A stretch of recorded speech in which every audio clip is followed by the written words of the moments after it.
Welcome to this week in Missouri Politics. We are joined today by the man who's at the front of all the news right now, the 43rd Attorney General of the state of Missouri, Eric Schmitt. Welcome back to the show. Great to be with you. Can I tell you a story? All right, somewhere in Missouri, there's a 5-year-old little kid. He shows up to school excited. His first day of school, full of wonder and excitement. The government straps a mask on his face and says, "Don't touch it." What a deflating thing for a little kid. No one in state government gave a damn about that kid except for you. Why did you finally step up, the only person in state government that cared, and say, I want to help this little kid? Well, I fundamentally don't believe in forced masking of kids. And I think the parents ought to be able to make that decision based on science and based on evidence and based on facts. This idea that the government is taking this much control over people's lives, it's time to say enough, because the facts and the evidence don't support it. There's no widespread study, and this is very difficult for the opponents of this to accept. There's no widespread study that supports this. In fact, there's a growing body of evidence that for that 5-year-old kid, and including the younger you get, there's a lot of challenges associated. School becomes more difficult.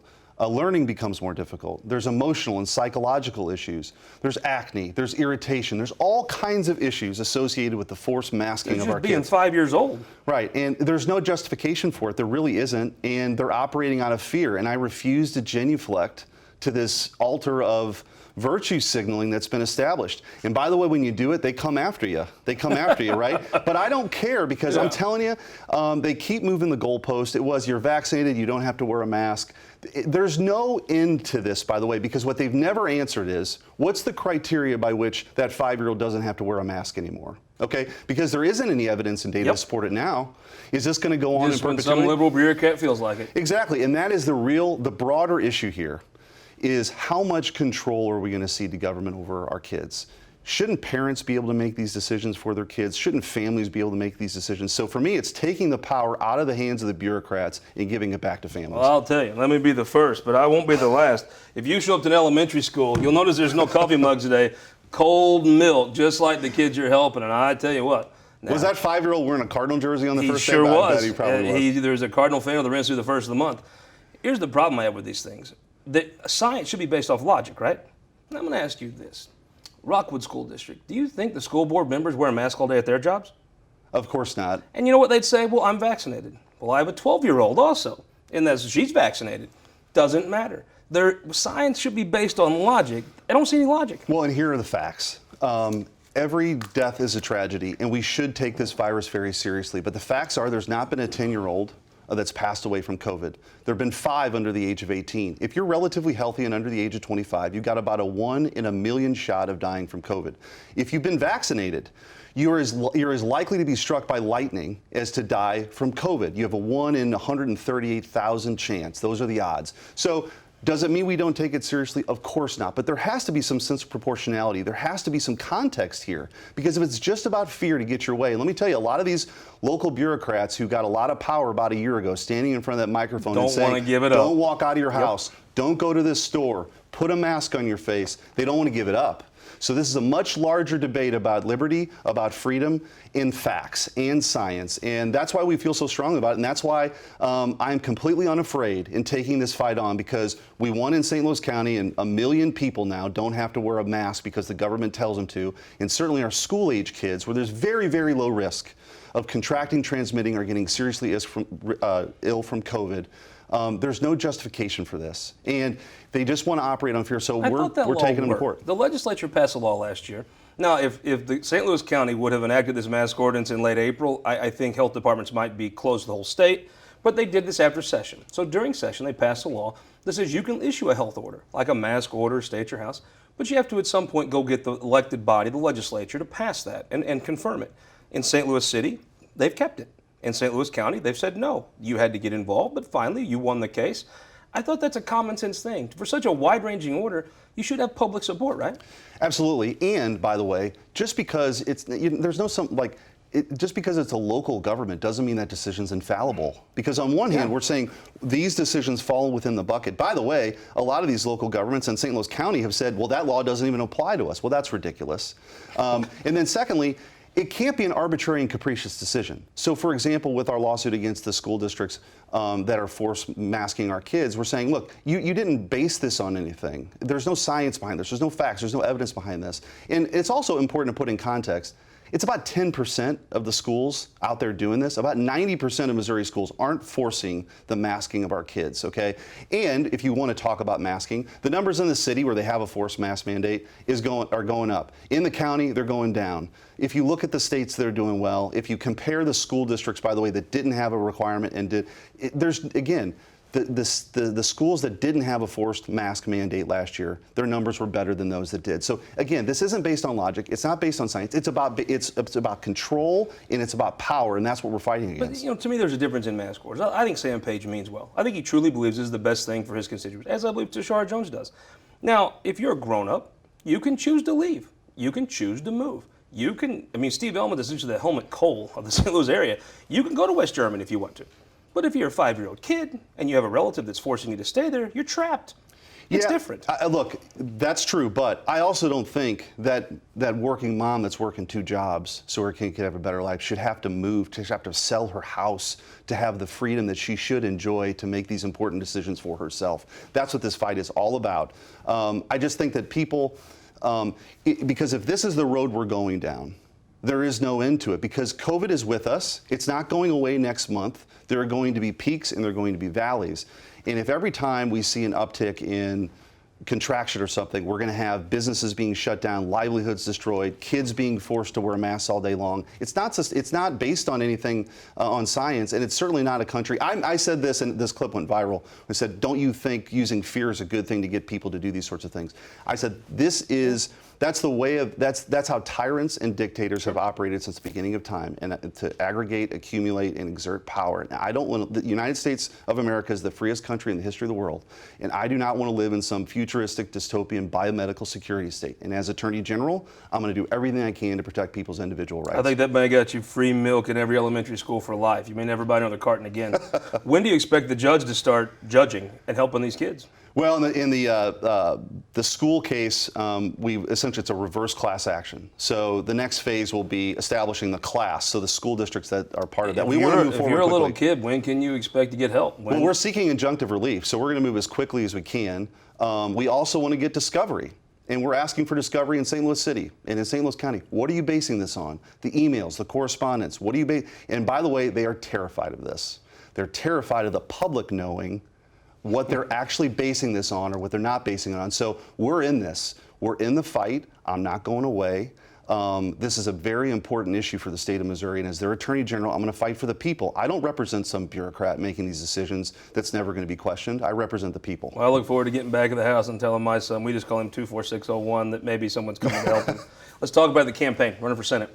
You got, what is it now, 3 opponents running against you?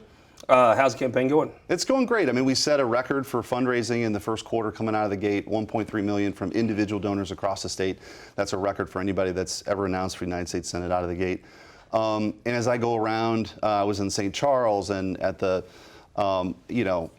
watermelon feed in Joplin and Neosho. As you get around the state, there's a lot of energy. People want a fighter, and they see what I've done. They see what my record is. They want somebody to go to Washington, D.C. who's going to take these issues on in this really important fight to save America. And by the way, I don't mean that rhetorically. I mean that literally. When you've got the left right now in Congress and in the Senate wanting to add states to the union to get their way, pack the Supreme Court to get their way. Cori Bush was just tweeting about that recently. Who want to federalize our election laws and undermine election integrity. This is serious, and you need serious people that go up there who are committed, lifelong conservatives who are going to fight that fight, and that's why I'm running for the Senate. It feels like there's been some energy injected. You started winning some of these cases. These cases, I guess, come slowly. Tell folks about one you won about immigration. It's hard to get your head around how Missouri could actually change a federal policy, but explain how your lawsuit helped change how the border is maintained. Well, I view my role as Attorney General as on the front line of freedom and the last line of defense.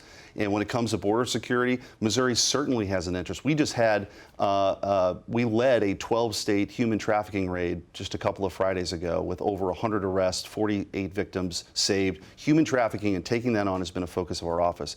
What we know is when you have an open border, you see an increase in drug trafficking and human trafficking. That's what's happening at the southern border right now. Over 1.1 million people have come here illegally that we know of.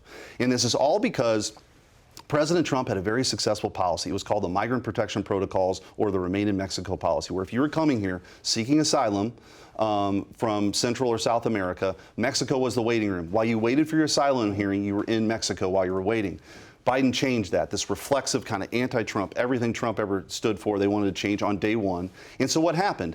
Now people come across the border, while they wait for their hearing, they're released into the interior of the United States and they're never seen again. And this is big business for the cartels. Some really bad people taking advantage of people along the way, trying to seek asylum, who, if they can get them across the border, they're released in the United States. That's why you've seen this surge in immigration, a 21-year high in illegal immigration.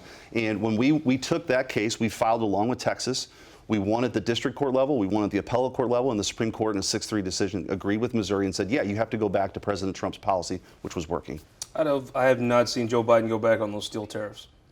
Dick Gephardt, a few of local Missouri folks in labor, I don't think are clamoring for him to go back on those steel tariffs.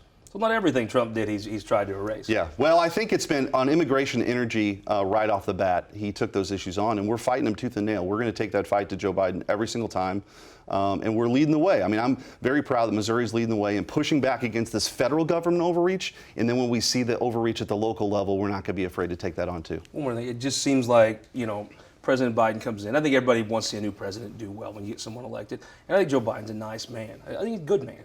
But when Afghanistan was so horribly handled, it just felt like some air came out of the things he's doing. And it felt like there was a push, and you hate to say it, but politics is a zero-sum game. It felt like Republicans gained by maybe just incompetence being put on the world stage. That's the right word, is incompetence. And I think by Joe Biden's policies, whether it's canceling the Keystone XL pipeline or allowing the border to be completely open and supporting amnesty, it's really been a betrayal of the American worker. Okay, that's to me how I would describe his presidency so far. And what we saw in Afghanistan was a betrayal of the American soldier. The idea that you would leave there and leave soldiers behind to create the scenario where you tragically had a Missouri soldier who was killed in that suicide bomb was completely avoidable. Was all due to incompetence, and we're right to be outraged by it. And so, look, we're all Americans. We root for America. We support our military. When you see the commander-in-chief act that way and be that incompetent in how he executed a plan, it's very concerning because our enemies are watching too, and I think that's what's really troublesome. Attorney General Eric Schmitt, thank you for joining us. Great to be with you. We'll be right back on the show with our Opinion Maker panel, but first, go check out the history of Madison County. All kinds of beautiful things down Highway 67, Missouri's Main Street on showmissouri.com. The history of Missouri, one county at a time. We'll be right back after this. All across Missouri, our new car and truck dealers are building strong local economies. When you buy a car or truck in Missouri, you're helping to support over 20,000 Missouri families who rely on the auto industry for good-paying local jobs. You're also helping fund our communities, schools, first responders, and our roads because dealers generate millions of dollars in tax revenue. Missouri's automobile dealers have been the foundation of our communities for generations and for generations to come. The Missouri Automobile Dealers Association, the heart of Missouri. For more than a century, the St. Louis Carpenters Union has shaped our communities. Through trusted alliances, we deliver skilled professional craftspeople while our business partners provide the kind of quality jobs that keep our economy humming. It's a blueprint that has worked since 1882. Turning Missouri into a right-to-work state stalls progress, wipes out jobs, and kills momentum. Right to work is wrong for everyone. Let's keep Missouri moving forward. Visit carpdc.org to learn more. Your energy needs are changing. That's why at Ameren, Missouri, we're not waiting on the future. We're building it with the Smart Energy Plan, advancing thousands of projects across the state, helping reduce emissions through cleaner energy sources, boost reliability with self-healing equipment, and better withstand storms with new composite poles. Moving Missouri forward and bringing us all a little closer together. Welcome back to Week in Missouri Politics. We're joined by David Barklage, Dean of the Missouri Republican Party. Welcome back, sir. Thanks, sir. Mr. South County GOP, Jamey Murphy. Welcome back to the show. Thank you. I like the suit. Thanks. Good. Sharon Jones, probably the person we invited on a ton has never came. We finally, the blackmail finally worked, and we've got her on the show this week. Thank you for joining us. Glad to be here. And Ryan Hawkins, the man with the quality suit, sport coat. I love it. Thank you, sir. Let's start right off. Your man Biden came out and said it's no longer about safety. It's work. You're going to do this. We don't care anymore. His frustration level is the same as a lot of our frustration level with the unvaccinated that are saying, selfishly, we're just going to do what we want. And, he's now saying that I loved it last night on social media, that completely misunderstanding that it's not a vaccine mandate. It's if you're unvaccinated, you need to get tested. One of the reasons I enjoy our friendship is because you're a thoughtful person. If there's people out there that have access to a vaccine that can keep them getting COVID, and they don't want to take it, why don't you just let them get COVID? Because, I think that their liberty to do that infringes on my liberty to stay alive. Because if they get COVID, they're more likely to spread it and make everyone else sick. Look, this is not. If you have a vaccine, this is not. If I have a vaccine, it's like we talked about the NFL, right? If you are, concussions happen in the NFL, right? You wear a helmet to reduce the risk of getting a concussion, right? It doesn't prevent concussions 100%. So what we're talking about here is do the right thing for public health. Let's get over this pandemic. Let's stop being selfish and get off social media and stop being Facebook doctors. David Barklage, I wonder if this is going to be counterproductive in the sense that most people that contrary to the federal government, it's not some small guy in a garage contrary to the federal government. It's big companies. Big companies were on their way. The market was on their way to mandating this. Is this going to, and generally Republican politicians don't want to push back too much on business. That's why you're a Republican. Is this going to change that dynamic? Well, I think I would step back a second. One, I'd say I think Ryan is very thoughtful and sincere. I'm not so sure this policy was. I think you have to really look at it for what it was and the timing, and that is what it looks to me like political advisors are running the White House, not the president, because what happened, you don't drop a policy like this the day before or 2 days before September 11th, 20-year anniversary, if you are not trying to change the topic. And what I believe it is it is a very clever way to try to change the topic away from Afghanistan. When the discussion is Afghanistan, the president is upside 80-10, 80-20 at best. And then you take the 20th anniversary, it's toxic, if not maybe even a death knell. And so the president is betting that Republicans will say, oh, another shiny coin, another controversial policy, and rush to debate that.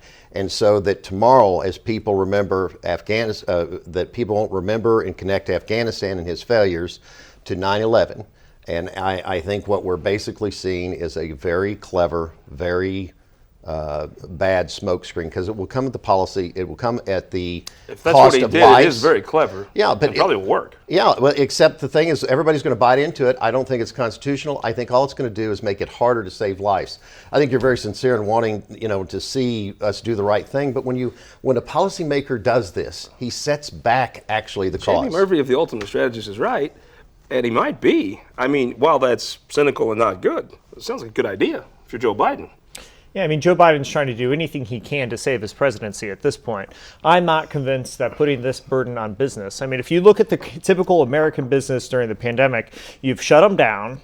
You've mandated how many people they're allowed to have in their stores when they're reopened. You've mandated what they have to do to reopen. Not in talking about the supply chains trying to get product. There's already businesses that are trying to pre-order for Christmas right now because they can't get the stuff if they wait till October. And now you're going to make them the health police on their employees. And oh, by the way, if you don't do this, we'll just fire you, or $14,000 in fines. They can't find somebody to replace that person. What does this do to our economy? And at what point do we say we've had enough? So, I kind of felt like major companies were on the way to doing this.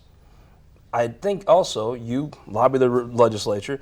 It is usually the W-2 Republicans that want to tell business how to create jobs. But if you're Dale Wright and you actually have created jobs, if you're the rep from Farmington, you're a successful businessman. Were you on the way to doing this before Joe Biden gets involved and makes it more complex?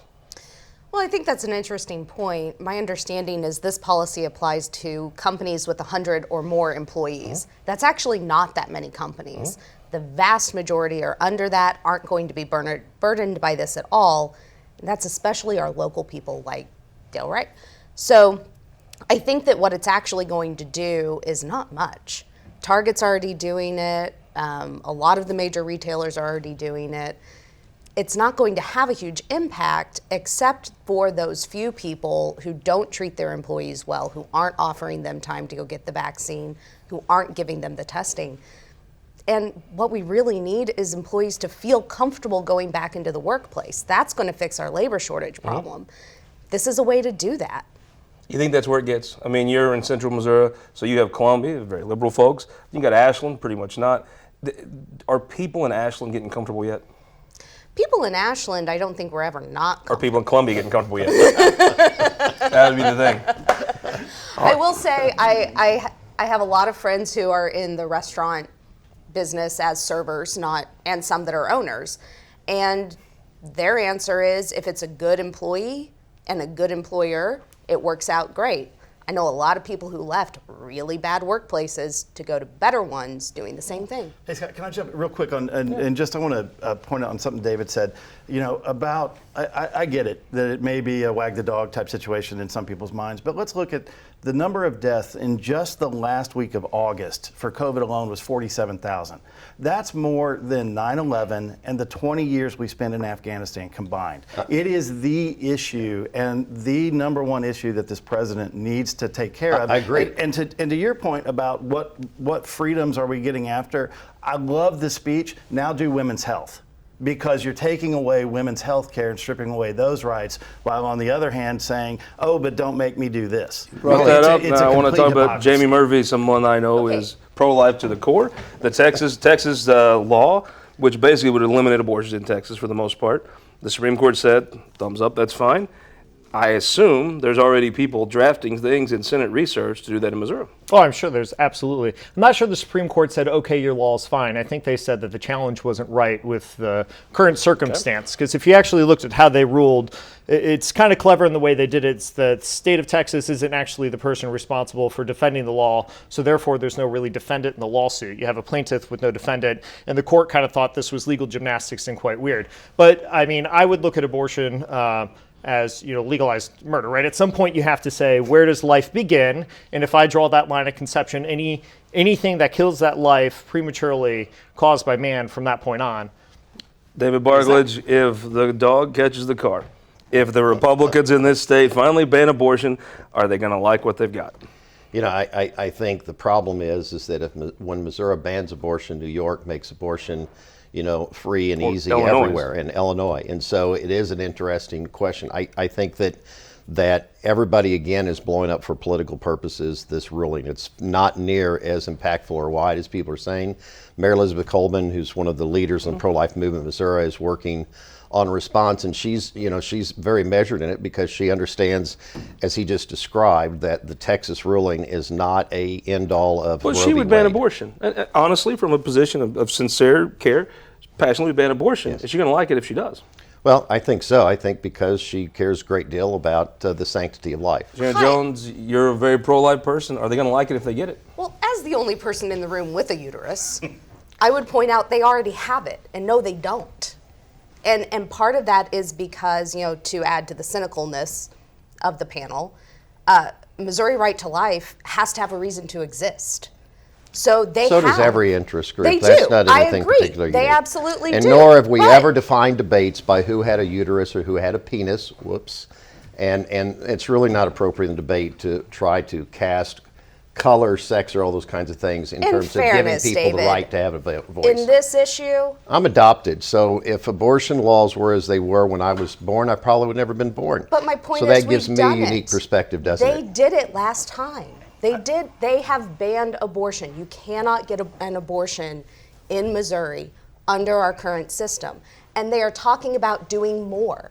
My point is there will always be more that they want to do. Okay.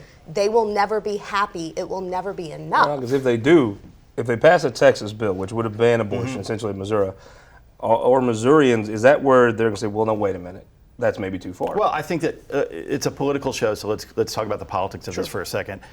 You have 675,000 female voters in this state that are under the age of 40.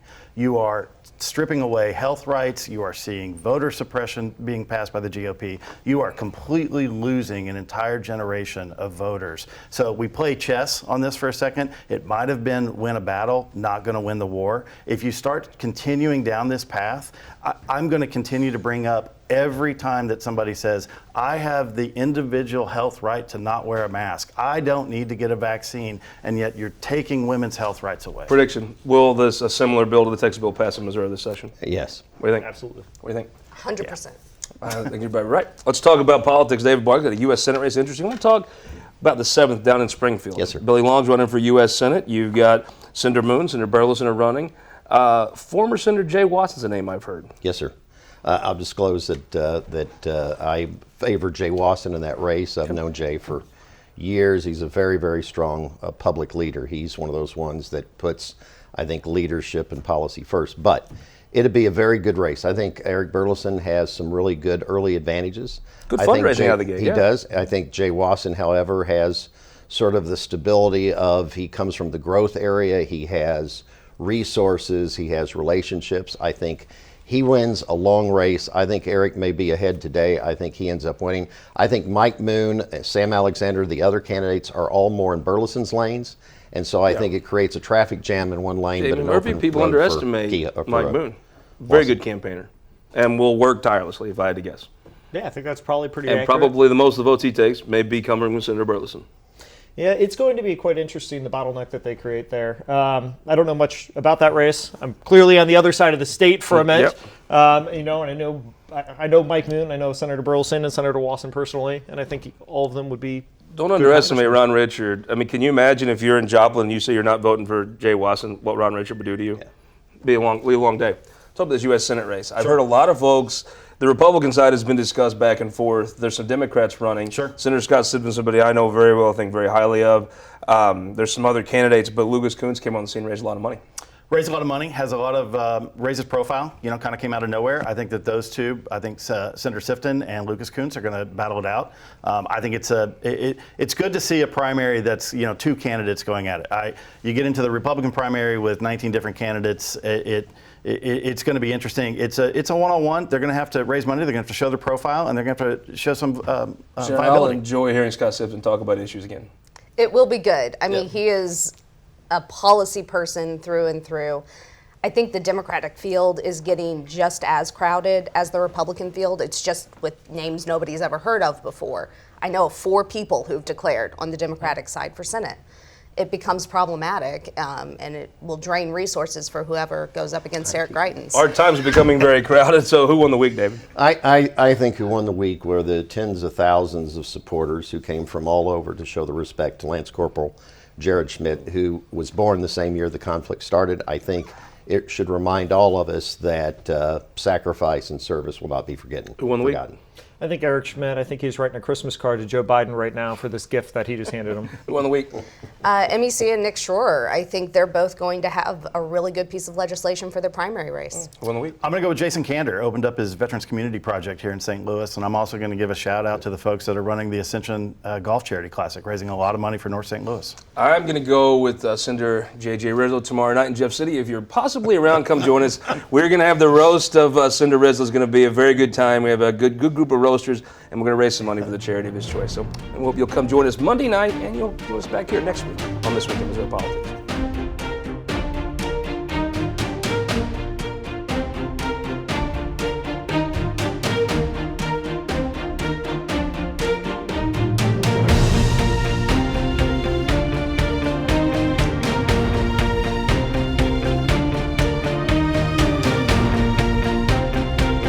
This Week in Missouri Politics, sponsored by the Missouri Association of Career Fire Protection Districts, SPIRE, and Sterling Bank.